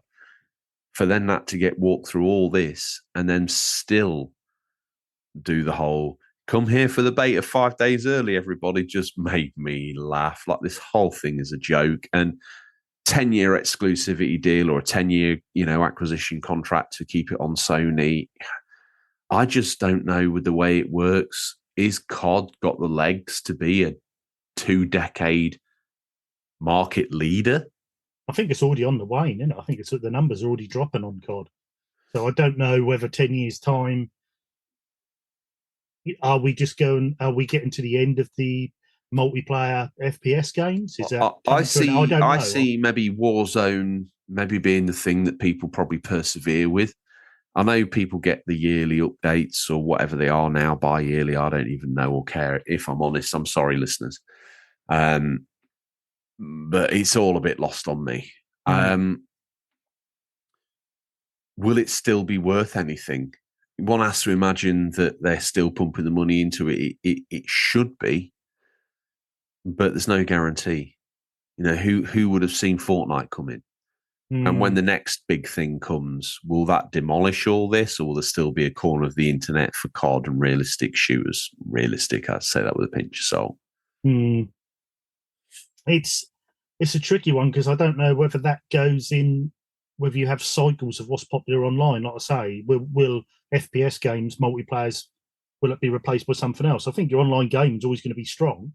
Absolutely. Stronger than it's ever been. Yeah, before your FPSs, you had like your World of Warcrafts and your MMOs and that sort of thing. And then people have gone over onto your shooter multiplayers. But, I wonder once, I know Sony are trying to do live service games and bits and pieces as well. But I wonder if there'll be a new surge in a new area, whether they'll have like Last of Us are doing the factions, and whether games will come out more like that, but you work in teams and have more story-based games to play through, whether that'll be more. Yeah, James' work experience, boy, has been lost in Rainbow Six Siege, is it? Okay, yeah, I never played it. I know of the game. Oh, my goodness gracious me, the hours he's poured into that. Really? Oh, my God. The hours and hours he's poured into that recently. Been obsessed. So, I think there's something about the cooperative side of it that keeps people coming back, the team games, which obviously this COD has always offered as well. But, will it always be the granddaddy of them all? Who knows? But interesting to see that bizarrely somewhere, legally, Sony still has the scoop on the beta. I mean, it's just another added little bit of drama to this whole thing. It's just ridiculous, isn't it? Doesn't go away. Last bit of news, Stray wanders onto Xbox. Yesterday marked the launch of the former PS4, PS5 console Stray exclusive on Xbox, and although we expected it to be popular, we didn't necessarily anticipate it to be the number one on top paid games chart less than 24 hours later. That's where Stray lies on both the UK and US top paid charts at the time of writing, and probably has a lot to do with the game's 20% launch discount, bringing it down to $19.99. Great British pounds, or $23.99 US dollars right now. Looking at the reviews on the Xbox store, there are already over 200 of them. Majority are extremely positive. The game holds a 4.8 out of 5 rating as things stand, with 92% of all reviews giving it a 5 out of 5 score. It's a great start for Stray on Xbox then, and we can hope that the launch will eventually find its way to Games Pass. For now, that launch discount is very tempting, so it might be worth taking advantage while it's still live. Did you buy Stray yesterday, Xbox Gamer? If so, jump on the Discord. Let us know your experience of it and how you're enjoying it. I, for one, enjoyed Stray. I think it's another one of those games that I got 99% of the way through and then just kind of fell off of it. Going back and seeing it out, although maybe the separation of time, it did take the legs out of it a little bit. And you had correct me if I'm wrong, but you had a very almost identical experience of getting so far with it and feeling a bit done, and then going and giving it one last go and realizing you just needed to walk through the door to get the credits to roll. I love the biggest credit for the game is, one, it's a bit different, and two, it's very atmospheric. I love the atmosphere in the game. And on PS5 and Series X looks really quite something to behold. Well, I know one person will be very chuffed. That'll be Mickey from the Discord, Mickey Finster, because he was when that first came out on the PS5, he kept saying, "Oh, I hope this comes to Xbox," because he really liked the look of this. being a cat lover and a cat game. Be interesting to know if it. and Mickey reach out to us. Are you going to buy it, or are you going to? Because he was obviously dead keen to play it. Is he actually? And this goes a bit deeper for me for Games Pass and PS Premium, good or bad, indifferent or what, I don't know. But is he now, after all this excitement, now he can get his hands on it? Will he buy it, or will he wait for it to come to the pass? Yeah, that'd be interesting to know. Because at the minute it's top of the paid charts, but I don't know as the Xbox paid charts means that much anymore. Well, I think it's top of the paid charts, and no disrespect to Xbox, but they haven't had a lot to play lately. So I think something new and shiny come along, and especially as good as Stray is, it's very tempting to put your hand in your pocket and buy it. Yeah, 19 quid. Nothing nowadays, is it? And that's definitely worth that. So same price as a Freddo. That's inflation for you. Or a Mario hat. This is a £50 exclusive from Nintendo Rockefeller Plaza. Oh, yeah. Sorry, I forgot about that. Yeah. New York. Take my apologies. Sorry, you've got the limited edition stuff there, haven't you? You'll be recording next week in a Princess Peach dress. Oh, no. Someone has sold me a cheap Series X on the Discord, and I'll be sat here in a Major Nielsen mask and... Best console ever! Listen, I've always, like I say, I've got access to a Series X. I've had access to a Switch. The Xbox Series X and the PS5, to me, very similar bits of kit. I can see advantages for both of them. But for me, the games, well, I say that, give me some games, Sony. But the games predominantly that I've enjoyed have been on the PlayStation, the single-player, story-driven games. Makes that a simple no-brainer. If there's a multi-format game come out, play it on the big screen. The Switch, different story. I've been enlightened a bit. I've just been able to fully indulge myself with the Switch, knowing that I won't get it pulled out of my hands after 30 minutes of gameplay.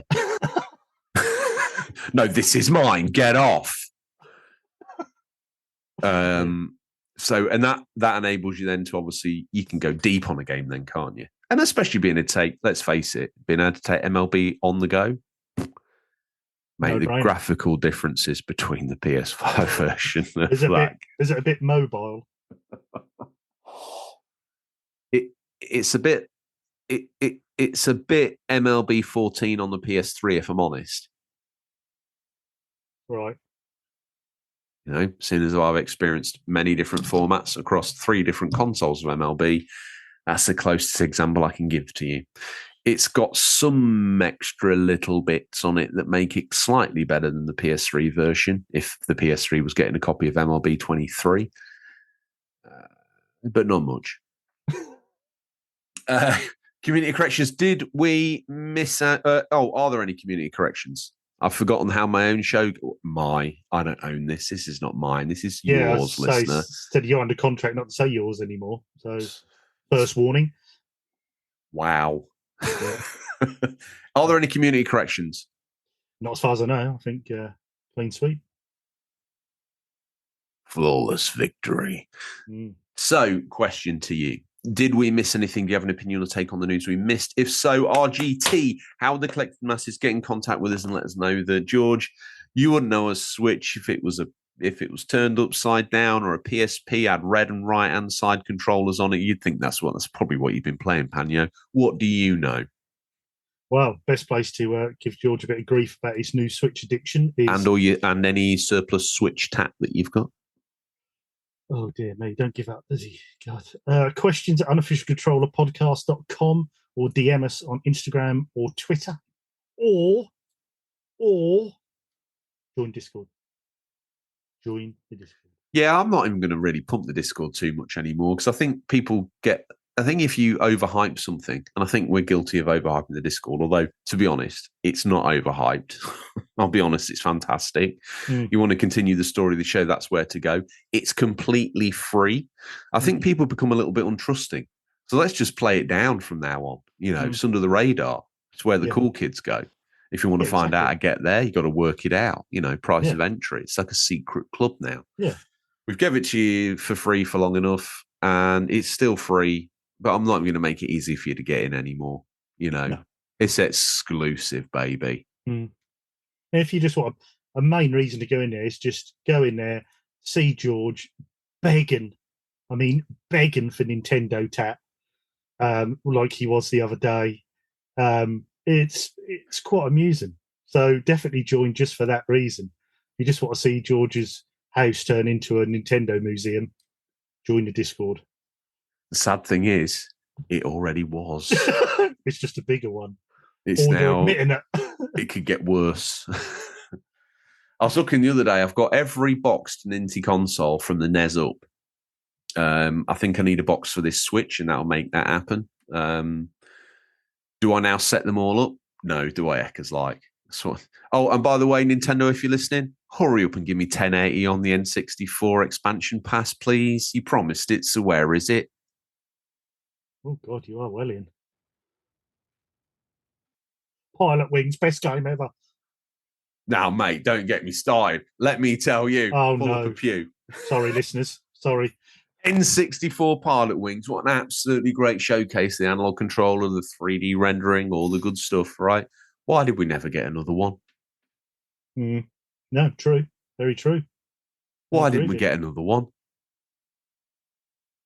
The best thing I can find is airline simulator on the Switch eShop. But to be honest with you, anything on there that looks too good to be true normally is. And it's 99p.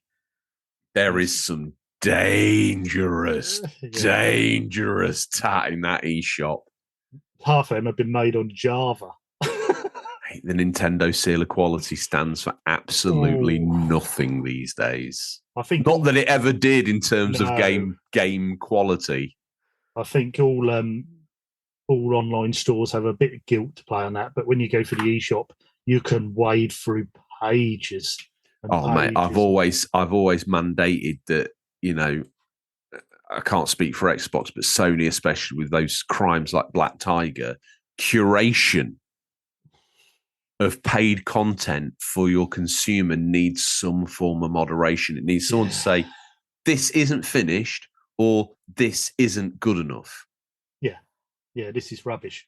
Yeah, where that line gets drawn by whom, by how, because there's always an audience for something. But come on. Yeah, no, I agree. Now, I don't know about you, but I think it's time. It's time. It's time for a peek in what we affectionately call Stingray's boot. What's nestled between some counterfeit nappies and a dodgy copy of Battlefriend all this week. These are the new release highlights for the week, August 13th to 20th. Listeners, these are out in digital or physical, or will be by the time this podcast in your feed, but could be Region Independent Spring Stock. Wow, whoa. Just for you, baby, just for you, baby. I don't know how you're seeing the Ray today, but I'm seeing the Ray as Bob Hoskins, as Mario from the Super Mario 1990s movie. And Ray, little Wayne Ray, I'm seeing him as a Switch cleaning cloth. Strangely, which is making me feel slightly uncomfortable, Ray's looking like you, George. Very, very similar looking to you, but you're in like a Mario suit and a Mario shirt and a Mario tie and a Mario hat. It's like you. Is it official Ninty suit? Oh yeah, it's all official. I mean, you get the credit card. You've spent thousands on it. It's all been signed, you know, and all Wayne is just standing like a tiny, tiny little Luigi, fully kitted up. And he's just got a little trailer behind him, just filled with absolute Nintendo tat. He got the memo. Listeners get the memo. Bring it to me. I don't know if he's just showing me a glimpse into the future. I even bought some Mario. I even bought some Nintendo tat off Bada Bingster yesterday evening. Yeah, I do believe that. Yeah, I mean your house is going to be filled soon.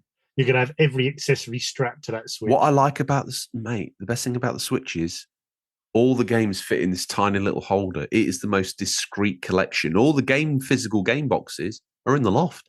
All right, minimal. I can't wait to see your Switch next week. That is gonna be loaded with all these extras. Oh, look at this RGT! I've got a special holder that hangs off the back with an extra battery pack, and it's also got a stylus. And then you can slip off your Joy-Cons and put them in the back. And then the only question you're going to have for me is this PVA on the screen? Oh, wow! Right, I'll let you read the first one. Straight out now, this is an interesting looking title. It's Hammer Watch on the PC, PS5, Xbox Series X, PS4, and the Switch. August 15th. Genuinely, this looks quite a good game to take handheld, if I'm honest with you. I thought these would all be Switch games. Oh, this week there's only releasing Switch games. All Switch. Shut up a minute. Let me pump the Switch. Beyond the dungeons of Castle Hammerwatch to explore a pixelated world like never before. Aid King Ronan's resistance while helping villagers along the way.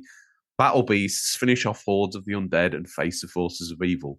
I give you no money at all if you can pick out what my game of the week is going to be. I know what your game's already going to be. I know what your game of the week's already going to be. I'll guarantee you. I think it'll be, hang on, 1, 2, 3. Is it number 4 on the list? Sit down. Right, no one likes a show off, okay? What's the second? Yeah, exactly. Let me take the second one because then I can read out my mummy. Okay, go on then. Moving out all to... you're going to say. PC, console to Switch. PS5, Xbox Series X and S, PS4, Xbox One, and the Switch. Okay, looks like a great game to take portable. August 15th, moving out, it's back and wacky than ever. And now with online play, return to pack more and use more of your moving skills across brand new dimensions and some old favourites. Help rebuild special moves and become an all-star fart. That's not a slip up. That's a furniture arrangement and relocation technician, just in case you were wondering. Not the bottom slip up. This next game, pay it no mind. I don't believe it's on Switch. What is it, RGT? No, it's not. That's Wayfinder on PC, PS5, PS4, so it's completely dead to you. You have no interest in it whatsoever. None. August 15th, become a Wayfinder and unlock their powers as you choose your path and playstyle while pushing back a hostile force that has overtaken your world. Control the chaos as you directly shape and customize the endless adventures you go on with friends, because Wayfinders are stronger together. Now here, if you want a mummy, okay, if you ever wanted a mummy, what a surprise. It's this. It's Red Dead Redemption coming to some lesser-known console, PS4. It's coming to Switch as well, August 17th. When federal agents threaten his family, former outlaw John Marston is forced to hunt down the gang of criminals he once called friends. Experience Marston's journey across the sprawling expanses of the American West and Mexico as he fights to bury his bloodstained past in the critically acclaimed predecessor or sequel to 2018 blockbuster Red Dead Redemption 2. I'll be honest, I'll quite fancy that as my mummy for the Switch. I am hyped for that. Like, yeah, I know it's like graphically probably not the best, could possibly actually be the best way to play Red Dead in your pocket. Red Dead in your pocket without the Hori. See, you can't put it in your pocket with the Hori Grip Switch Pad Pro controller dongles, can you? Yeah, but you could probably pop it in that big pocket in your dungarees, which you'll probably be wearing when you pull it out next week, and you've got Hori split pads joined to it and extended screen and spare battery pack. Screen magnifier. Yeah. Look at it. And you've actually turned the Switch into like an 18-inch screen. Oh, look at this RGT. Full 1080p goodness. It's a bit with blurry, a worm light. Yeah. Well, actually, that's not a light. It's just my worm. 12-volt car battery in a backpack just to power it round while you're wandering around. Oh, wow. Takes me back to the Game Gear days. What's this next to be ignored title? Because it's not on. I don't think is this on Switch? No, that's probably what I'm reading it. Shadow Gambler, The Cursed Crew, PC, PS5, Xbox Series X of the series of consoles. August 17th. Welcome to the Lost Caribbean. In this stealth strategy game, join a ghost ship with a living soul and assemble a cursed pirate crew. Embrace magical powers to defy the menacing army of Inquisition, who stands between you and the mysterious treasure of the legendary Captain. This looked okay. It looks more Commandos than anything else, or It sounds Desperados. interesting. Yeah, it could be pretty cool. If it was handheld, I think it would be the perfect format for it. But obviously, Oh my God. coming up, something now everyone's talked about Vampire Survivors on the Xbox. What's this on? What's this on, George? Look, mate, to me, it looks like the perfect game to take handheld. It's coming to the Switch August 17th. Wow. Oh, cool. What are the chances? Wow. Oh, look at that. It's a gothic horror casual game. Roguelike elements where your choices can allow you to quickly snowball against hundreds of monsters that get thrown at you. Another one for you and your library. Right. This next one looks like the perfect game to take portable. Really? I wonder what this is on. Let's have a look, shall we, George? This is Bomb Rush Cyberpunk. Apparently it's on a PC, but it's also on Switch, George. August 18th. Perfect game to take portable. Yeah, that's handy. Bomb Rush Cyberpunk is a 1 second per second of advanced funk style. Battle rival crews and dispatch militarized police to conquer the 5 boroughs of New Amsterdam. Become all city. You want to read this one? I don't think you're interested in this one. No, I'm interested. I'm loosely into this. It's Texas Chainsaw Massacre. August 18th comes to PC, comes to Xbox Series X and a lesser-known console, PS5. Take on the role of one of the notorious Slaughter family or their victims in the Texas Chainsaw Massacre, a third-person asymmetrical horror experience based on the groundbreaking and iconic 1974 horror film. Experience the mad and the macabre for yourself in the Texas Chainsaw Massacre. Madden 24. Hang on a minute. Is that... No. You're not interested in this, I'm afraid. No.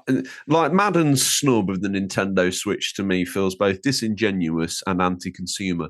As far as I'm concerned, EA not really thinking about the gamer here. If this was on Switch, it would probably, do really well. And I think that, cutting off over 50% of your audience doesn't make sense. Finished or? I mean, it's the perfect game to take on the go. Yeah, it's funny. A lot of them are. Madden 24, PC, PS5, Xbox Series, consoles, PS4, Xbox One, August 18th. Madden. Actually, oh God, if you got it on PS4, you could play it on Vita Remote Play. It's a perfect game to take on the go. Madden NFL 24 pre-order. Experience the newest iteration of Field Sense in Madden 24. NFL 24, more realistic character movement and smarter AI gives you control to play out all of your gameplay strategy with the confidence to dominate any opponent. So we've both gone with red. I think, yes. Yes. With that all said and done, before we let the ray go, one has to burrow deep into his boot. And I'm pulling out a copy of the Super Mario cartoon TV show from the 1990s, late 80s, early 90s. It's the one with the live action interjoining sections between the cartoons. Thoroughly great cartoon. Not exactly canon in terms of Mario Nintendo lore, but certainly enjoyable. Perfect watch on the go. Do get it on YouTube, okay? Perfect series to take on the go. The Mario Super Show.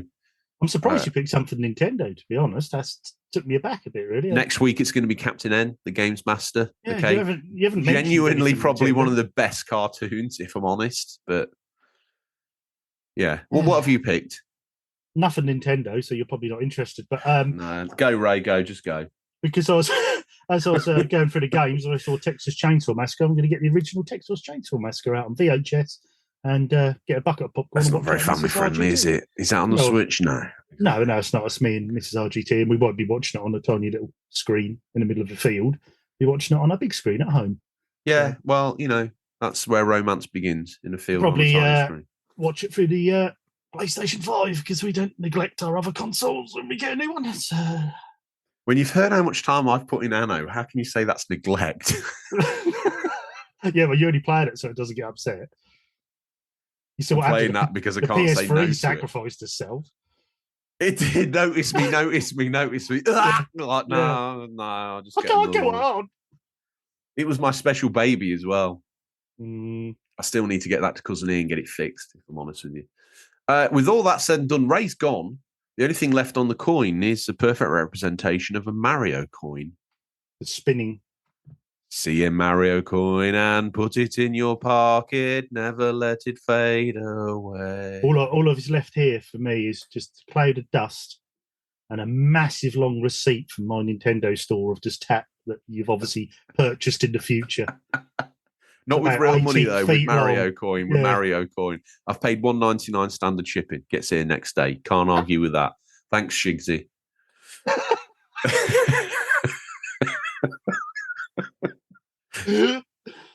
Are you listening to Reggie Phils and me's podcast as well? No. King Reggie? No, I'm not. Don't tell me. Are you? Grab a falling star and put it in your pocket. No, I'm not. The only one I've checked out recently is from the Last Stand Media boys, friends of the show, brothers of the show. And they've got their Punching Up podcast, which is like a very new side thing for them. Is that like the Nintendo one, is it? Or? Yeah, they've done they're obviously very famous for their PlayStation Duke, one. Yeah, they've got Defining Duke and now they've got Punching Up. Different set of people, don't get me wrong, but equally as enjoyable. Even Dagan gets on there from time to time. So Dagan listens, I believe. So thank you, Dagan. Thank you very much. So yeah, anyway, with all that said and done, Ray gone, me and you here, mano a mano. The only thing left for me to say is what you hoping to play. It best be OLED, best be handheld. Well, that'll have to be because we'll be at Timeless this week, so it'll be Switch mostly this week for the middle of the week anyway. I tell you what, me and you in Primark Nintendo pajamas, Mario and Luigi onesies. You be Mario, I'll be Luigi. No, you're taller than me. You've got to be Luigi. I'll be Mario. Okay. Bring your full games collection. Have you got one of those little things that looks like the Mario question block and you open it and it all folds out and you can put all your carts in it? It's tiny, but it's a really good way of getting your collection like your whole collection on the go. I'm not even mucking about. No, I haven't. Good purchase. Yeah. No. Put the game carts put the game cases in the loft, put them in the bin. Who cares about those? Take the carts around. This is sort of getting a bit of a problem now, isn't it? Yeah. I'm not going to deny it. But when you can take your whole collection on the go in your front dungaree pocket, you're laughing, aren't you? Yeah. But anyway, yeah, I'll be playing more Switch, I expect, this week. So that's more Skywalker Saga. I've gone off the Switch a bit, to be honest. I don't know why. But anyway, yeah, Skywalker Saga. Yeah, when everyone gets on the bandwagon, it's not so cool, is it? Nah, I'll find. I'll probably tap the UR or something, but be a bit different. Plug it into the network of the. Now you've said that, I bizarrely want to know you. Oh God, yeah. UR, best console ever. 3DO. Okay, best console ever. My promise to myself one day is to have a mint box Panasonic launch 3DO. Oh, I'd like that. And the full UK library. I'd like that, or a Neo Geo CD is what I'd like. It's like the diversity of the games on the Neo Geo is great.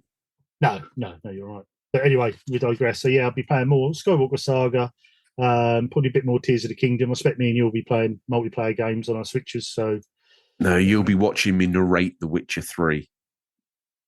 Right. I'll probably play a bit more. Bring your travel dock, stick it in the hotel room, big TV, boom. Yeah, do that and all my spare Joy-Cons and bits and pieces. Have I told you how good the Pro Controller is? Yes. Oh, I've already got one, thank you. So have you got a Pro Controller now? You have not bought a Pro Controller. In the last 12 hours, I've acquired. You have not bought a Pro Controller. I'm not buying a Pro Controller RGT because I just use the Joy-Cons. They're plenty good enough to play with because you just pop it in the little controller. I don't need a. I'll give you a review. Oh, not worth the money, but a very good controller. Oh, anyway, yeah. So not worth the money compared to the Joy-Cons now together. That's why I said to you, get a Red Storm controller. No. I'll bring it. Oh no, it's got to be proper tap for you, isn't it? It's got to be official tap. No, but That's always been the case, to be fair. But what I would say is, if you've recently picked up a Switch or you've had one for a while, you've been umming and ahhing about the Pro Controller, think long and hard about it. Yes, it's a fantastic controller. Brilliant Yes, controller. It's got Amiibo. Yes, it's got HD Rumble. Yes, it's got gyroscopes. It's got everything that you need. And it's very comfortable, easy to use. But depending on how you play and where you play and how you play, the Joy-Cons nailed together on a rail is not that far away. Yeah, sort of agree with that. So bit more snow run, I suppose, for a go. Get a couple more missions of that done before we head to Bury. So, have you got it on Switch? Oh, no. I have, so we'll be able to play that together. Oh, you didn't mention it. Yeah, we could try that, couldn't we? Is it multiplayer? It is. It is multiplayer. I don't know if it's multiplayer. Is it multiplayer? Get it on Amazon, get it ordered now, it'll be here before you go, then we can sit in a room proper have that out on Travel Lodge Wi-Fi as well. So we might... that'll be great connection. We'll hotspot off my phone, partner. Yeah. We'll hotspot off my phone. Bloody hell. We're going to be playing SnowRunner. Oh, I've got Farming Simulator as well on the Switch. Oh, have you? Yeah. Oh, because you have. Why am I saying it? Because you have. It's not very good. Oh. Yeah. You can't get mods. The best version of it's the first one that came out when the Switch launched. It's actually a full fat version of Farming Simulator 17, which is a great game, one that I've played for many, many hours. But you only get the two maps that come bundled with the game. The American map, which is very flat, very uninteresting, and the Eastern European map, which is the same. And it feels like it feels like you're driving around Chernobyl. It's most demoralising. Oh, that's a shame. If you ain't got no more maps, that's a bit. But yes, that's pretty much what I'll be playing. What about you? Do I need to ask what you'll be playing? It's basically going to be some Witcher 3. Like I've fallen for it. I've tried it on PS4 in the past and been sort of, I don't know, just didn't click with me. I was probably between games. Yeah, I've done the same of it, to be honest. But again, that portability and, having it there has been a game changer, and then being able to switch between the two, thoroughly enjoying it. There'll be a sniff of Anno and probably some Mario related tap on it and some multiplayer tap with you, no doubt. And and ahhing about putting in Forspoken, but I think until I break the back of Witcher 3, I don't really want to put another game in, if I'm honest with you. Yeah, too many big games on the go is hard enough to keep them all going. It is. And Final Fantasy 16 fading into the background, especially compared to Witcher 3. Like the story and the characters and everything is just playing out for me in a far more enjoyable way than Final Fantasy 16, sadly. I think I'll be one of those games that sits on the shelf, and in 3 years from now, episode 400, I'll be like, I'll tell you what. Best game ever. Best game ever. Especially now I've got it on the Switch. Especially, like it's seamless between the two. Switch 3 by then, probably. Yeah. Because Switch 2 will fail, then they'll have to come out with something a bit quick, and then it'll be the Switch 3, it'll be backwards compatible, Switch 1 and 2, it'll be everything you've ever wanted. With all that said and done, if you've listened this far, you must be a massive fan. And if you're a massive fan and you're not a timeless, one wonders if you are a massive fan. Equally so, we're very grateful for everyone who even listens for 2 seconds, let alone all this many seconds. It's a maths problem, and I can't solve that because I'm a bit of a dum-dum. RGT, do you have anything more to share before we head out the door? No, just basically, if you are going to Timeless, look forward to seeing you there. Looking forward to having a good show. Looking forward to meeting up with you, George, again. Have a bit of a catch up. So, yeah, it's going to be good. Be a good week. Then hopefully we can let them all know about the show next week. Bring your Wario onesie in case we want to get a little bit off the chain in the hotel room. Done. Perfect. Okay. I'll come as Princess Peach. Right up my street, that.